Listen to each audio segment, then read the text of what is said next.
They decided to make it out of cast iron. One, because they thought it was going to be harder to burn, and two, you can bend it in any shape or form that you would like.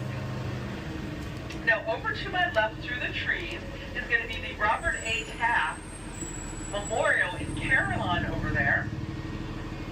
And a carillon is kind of played like a musical instrument with pedals and knobs, kind of like an organ.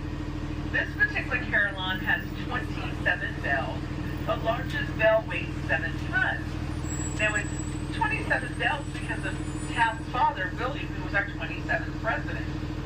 And Robert A. Taft, he was a senator. He served 15 years in office.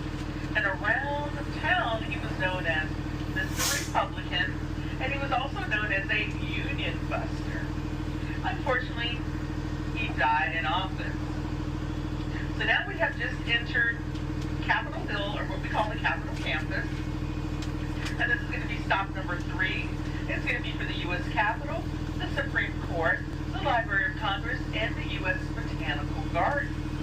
It was called Jenkins Hill, or Jenkins Heights. And that's because there was a man named Thomas Jenkins who was leasing land from Daniel Carroll. Now, Daniel Carroll, he owned all the land up here. But Thomas Jenkins, he had a farm, livestock, crops, and things like that. But everybody knew him around D.C., so they started calling it Jenkins Hill. Now, coming up in front of us is going to be the Civil War Navy Memorial.